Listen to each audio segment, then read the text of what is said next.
दिल्ली के वसंत कुंज के the grand hotel के अंदर आइडा एनुअल डिस्ट्रीब्यूटर कॉन्क्लेव 2026 का भव्य आयोजन सफलतापूर्वक संपन्न हुआ। इस कार्यक्रम में आयोजन ऑल इंडिया डिस्टिलर्स एसोसिएशन द्वारा किया गया, जिससे department of food and public distribution का सहयोग प्राप्त हुआ। कार्यक्रम में मुख्य अतिथि के रूप में संजीव चोपड़ा, सचिव खाद्य एवं सार्वजनिक वितरण विभाग, भारत सरकार शामिल हुए, तो वहीं विशिष्ट अतिथि के रूप में रॉबर्ट पापा ने अपनी उपस्थिति दर्ज कराई। यह कॉन्क्लेव बेहद ही खास था क्योंकि एथलॉन को लेकर इस पर पूरी चर्चा हुई। जहां एक तरफ देश पूरी तरीके से इस समय पेट्रोल, डीजल और गैस के लिए जूझ रहा है, तो वहीं एथलॉन किस तरीके की भूमिका निभाएगा उसको लेकर यहां पर काफी चर्चा हुई। कई सारे जो डिस्ट्रीब्यूटर जो हैं वो यहाँ पर पहुँचे थे, अलग अलग सेक्टर से जो डिस्ट्रीब्यूटर हैं वो यहाँ पर पहुँचे थे। और इस कॉन्क्लेव, क्योंकि आइडा के द्वारा ये कॉन्क्लेव किया गया, इस कॉन्क्लेव में सभी जो भी स्पोक पर्सन पहुँचे थे उन्होंने अपनी बातों को रखा कि किस तरीके से आज हमें देश के लिए काम करना है, एथलॉन से किस तरीके से जो गैस की कमी है उसको दूर करना है, उसी को लेकर चर्चा हुई। आइए अब आपको सुनाते हैं किस किस मुख्य बिंदुओं पर इस कार्यक्रम के अंदर, इस कॉन्क्लेव के अंदर चर्चा हुई। First oil shock in 1973, ethanol blending percentage in Brazil is now around 30%, and they have a very advanced system, and I think Dr.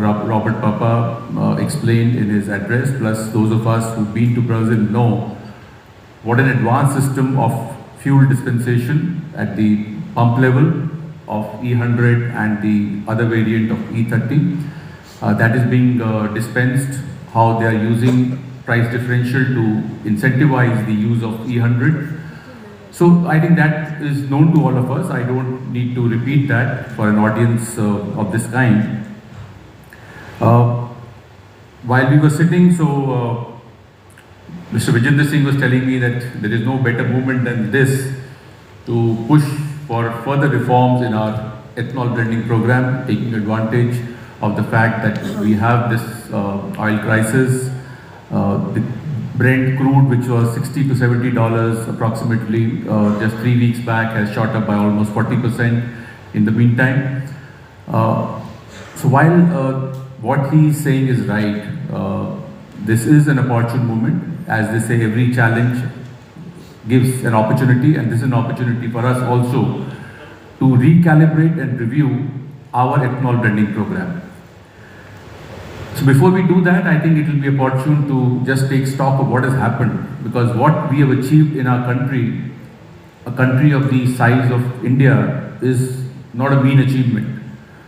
Something which looked improbable a few years back when we spoke of 20% blending ratio, blending percentage.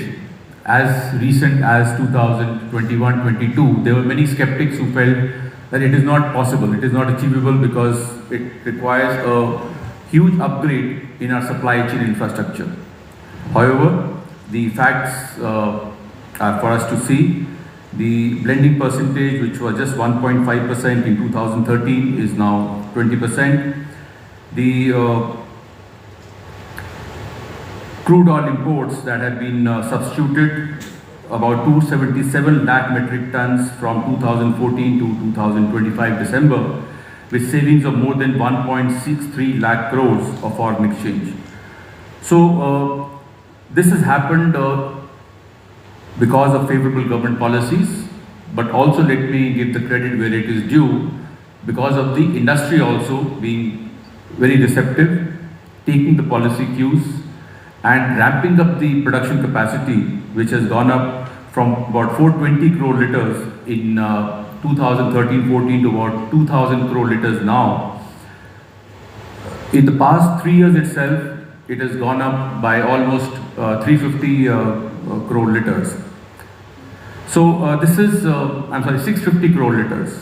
So past 3 years itself, the blending of the ethanol capacity has gone up by almost 650 crore liters. So it is a time when we are having issues where there are supply side has been taken care of. We still have, although we thought that we will reach about 1700 crore liters capacity by 2024-25, we are now almost touching 2000 crore liters, and still more plants are coming up. So I would say from the policy perspective, supply side has been taken care of to a large extent. It is a demand side that we need to now look at. So there are different options available, which the government is toying with, whether it is the increase in the blending percentage, whether it is the blending with diesel, whether it is the introduction of flex fuel vehicles, or how do we incentivize the use of flex fuel vehicles, what is the kind of tax treatment that we give to the flex fuel vehicles. So these are the issues that the government is right now addressing, and I'm sure that there will be decisions in the near future which would be in the interest of all the stakeholders. Having said all this, let me mention that during my 3 years or tenure in the department, I have seen many ups and downs for the sector. I remember in December 2023, the government took a decision in view of the shortfall in the sugar production that year. The government took a decision to restrict the diversion of sugar-based feedstock for ethanol. Just a couple of months before, government also took a decision keeping in view the impact of the El Nino and the likely fall in production of rice to also restrict the supply of rice for the purpose of FCI rice for the purpose of ethanol. So this was a very challenging time for the industry, and I must compliment them for meeting that challenge head on and also ensuring that given the constraints, we still achieved that blending percentage which was envisaged for that year. However, that set us thinking in the department as to what can be done to decouple the ethanol sector from the vagaries of agriculture.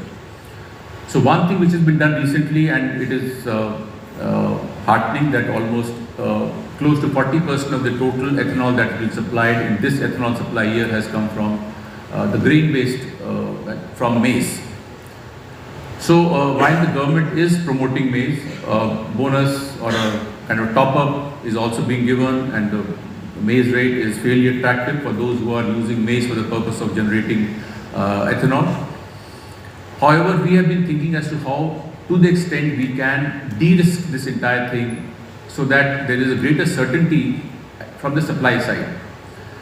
So what we have done in the recent past is the supply of FCI rice has been again resumed. We made a provision of almost 72 or 52 lakh tons of rice in the last ethanol supply year. We got a lifting of about 32 lakh tons in the previous year. This year we've already got 52 lakh tons, 20 lakh tons more is on the anvil. The one thing I'd like to request the members of Aida, and I think quite a few prominent ones are present here, that the lifting has to go up, because till today, I was just checking before coming, that only about 21 lakh tons of FCI rice has been lifted against an allocation of 52 lakh tons, while 20 lakh tons is more on the anvil. And I think you are aware that this particular rate that is being offered for FCI rice is only valid till 30th of June. And it is likely to change post 30th June. And I would urge the members of Aida to please expedite the lifting so that you don't face any issues post June 30th this year. Now coming to the point which I was trying to emphasize, how do I decouple this sector, particularly the grain-based ethanol, from the vagaries of agriculture? So we had started this last year, and from the next ethanol supply year, we would be, the supply of FCI rice would not be available. What would be available would be broken rice. So we had done this pilot in 5 states this year of reducing the brokens in the rice that we are supplying under the public distribution system. So the percentage that is generally allowed as of now is 25% brokens are allowed in the rice that is supplied to the PDS. So the beneficiaries, or almost 80 crore people in the country, get free food grains, and we distribute around 370 lakh tons of rice every year, and that rice contains 25% brokens. So keeping in view the request of the industry of assured supply chain, also keeping in view the fact that aspirations are going up, the beneficiaries also would like better quality rice which has less brokens, and also to tackle the other issue of storage, movement, etc. of the extra brokens which is also straining our storage capacity. This was a solution which was thought of, which would hopefully serve the interest of all the stakeholders.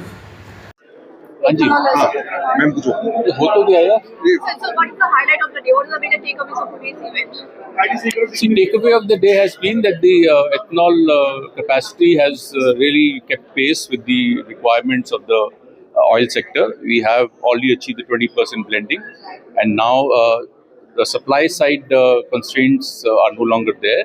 From the demand side, now we need to see how we can also ensure adequate demand, for which the government is considering various options.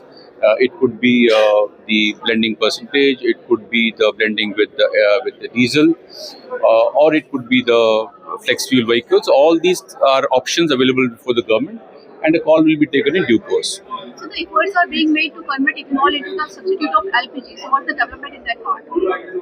So those studies are still going on. It's very early days. We have seen the ethanol-based stoves, ethanol-based stoves, cooking stoves, which have been displayed as a kind of a very, let's say, rudimentary kind of a model.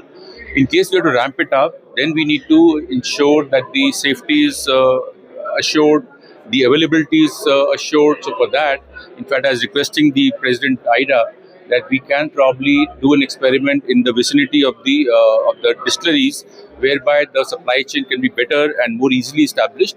So that is something that we are trying to do, particularly keeping in view the LPG issues which have come up in the recent past. So you were also talking to reduce the... So this is, as I said, we've done a pilot this year, and it is still being examined. We have been able to reduce in the pilot phase the broken percentage in the rice that we are milling from 25% to 10%. Now we are examining as to how we can ramp it up all over the country, and once that is ramped up, that would mean that the rice that we are supplying in the PDS has lesser brokens, and that would open up availability of these brokens which are coming as surplus for the user industries, particularly ethanol. Thank you very much. Thank you, sir. Industry to Aida. From Aida side? Yeah, from Aida side, then we'll talk about your side. No, from Aida side means I'm on same side, no? Yeah, you have received 3 requests from them. What that 3 request you're referring to? That was conversion of, ethanol into LPG, the substitute, and so forth. No, this is our request actually, not Okay. as idea suggested. As you must have seen my opening remark, where we said to the policy makers 4 items, not 3 actually. What we said that you are struggling with the now logistic of crude importing at a high price. Our rupee is depreciating in view of this huge impact on our import bill. So we are ready to support the nation in this crisis time and find a solution. What solution we have? We can substitute 10% more petrol with the ethanol, which easily can be done, is being done in Brazil. So what our request is, start blending from 20 to 30% gradually. So 10% more ethanol can be consumed by Indian consumers. That is demand number 1. Our second suggestion to the government is commercialize the flex vehicles. Flex vehicle is not a rocket science today. Brazil running flex vehicle for many years, and many companies in India are ready with the prototype of flex vehicles, because it's nothing to be done. They just copy what they're producing in many countries, and no, automobile industry same in world over. The same companies producing the same company in other countries. So they are ready to bring the prototype, but obviously they will need some support from the government in terms of policy, and maybe some tax relief they will be looking for, but I can't talk on their behalf. If you bring the flex vehicle in the country, 2-wheelers and 4-wheelers both, and today we'll deliberate with the manufacturer in our conclave today. There's a separate session with the Maruti and Bajaj Auto. They will discuss their prototype and their details. You imagine that many vehicles will run on ethanol, no petrol required. So all problem solved. And remember, all ethanol money being produced and consumed goes to the Indian farmers. They're getting benefited. If I said 60-70,000 crore has gone to the rural economy every year, who is the maximum beneficiary? Supplier of rice, corn, and cane. They're getting benefit, not anybody else. Third session was, can you use ethanol in place of LPG? Is it possible? Is a noble fuel. Ethanol is a better fuel than kerosene and many other fuel, because it can burn like a petrol, is better fuel, less polluting. And many countries are using burner stoves with running on ethanol. India also developed some stoves on this line, but however there is no policy guidance, so nobody took interest and it will become standstill. If government say okay, I'm allowing ethanol to be used in the stove and household, stove will develop. It is being used in many countries. We can also, maybe some tweaking required in Indian condition, it will be easy to develop. So third session was this. Last session was to look at ethanol blending in diesel more seriously. Last time we had a conference in our Aida, under the Aida flagship, and we invited many experts, overseas experts, domestic experts, and we discussed the subject. And there is a possibility that ethanol blending can be done in diesel also, with some tweaking of chemicals, maybe some other way, which we'll discuss. And finally, we're going to present a prototype of the government that this is possible and this can be done like this. However, we need the support of all the stakeholders of the government, where the user, the vehicle manufacturer, they all have to be aligned, and Department of PNG need to align the whole this suggestion. Sir दिक्कत कहाँ पे आ रही है sir? आपको भी बताना पड़ेगा, मुझे नहीं पता। हम तो ट्राई कर, देखो हमारा काम है अपनी वॉइस को बढ़ाना। We are here to give suggestion and policy and framework, but मानना तो आगे पॉलिसी मेकर्स को है, और पॉलिसी चाहिए कंट्री में, क्योंकि पॉलिसी में ना कुछ होता नहीं है। तो मेरा तो मीडिया सजेशन है कि आप लोग इसको वॉइस को एम्पलीफाई करिए, आप लोग बोलिए, क्योंकि media is very powerful with convey the message to the public and masses everyone. And have you already written the letter to the PM? Yeah, we have written letter. You have written before. Have you received any response? Not yet. Not yet. So is that LPG, ethanol to LPG thing is already tried and tested, or do we need to experiment on that? Well, many countries are using ethanol stoves for many years, particularly in Africa. So we can copy that, or we can have our prototype, because we need a policy first.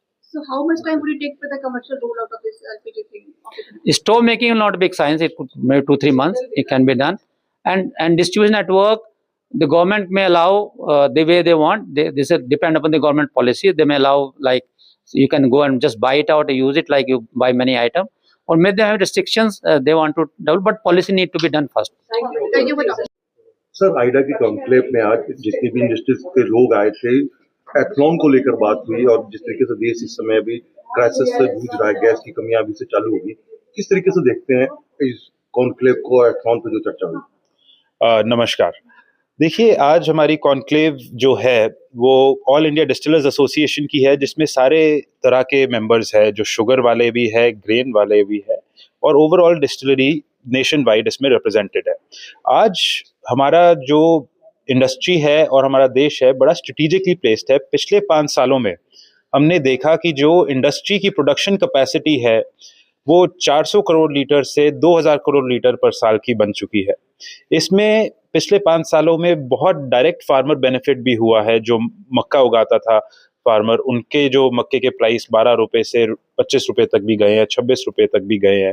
Sugar cane dues जो सालों साल खड़े रह जाते थे वो अब timely पे होने लगे हैं। तो हमारी इंडस्ट्री एग्रीकल्चर लिंक्ड इंडस्ट्री है, जिसमें एग्रीकल्चर प्रोड्यूस फार्मर से लिया जाता है और उसको प्रोसेसिंग करके एनर्जी बनाई जाती है, अन्नदाता से ऊर्जादाता। तो आज हमारी जो सिचुएशन है उसमें more than enough raw material भी अवेलेबल है and more than enough production capacity भी अवेलेबल है कि हम जितना चाहे थोड़ी है मदद कर सके देश की इस क्राइसिस में। जो बहुत कुकिंग स्टोव्स जो एलपीजी पे चलते हैं उसकी भी टेक्नोलॉजी है कि वो एथनॉल पे शिफ्ट हो सकते हैं, तो उसमें भी देखा जा सकता है। आज की डेट में 20% ब्लेंडिंग हो रही है एथनॉल की पेट्रोल में। आगे वाले समय में हमें फ्लेक्स फ्यूल इंजन्स इंडिया में आ रहे हैं, तो देश का जो एग्रीकल्चर प्रोड्यूस है उसको एनर्जी में कन्वर्ट करके व्हीकल्स 100% एथनॉल पे भी चल सकते हैं।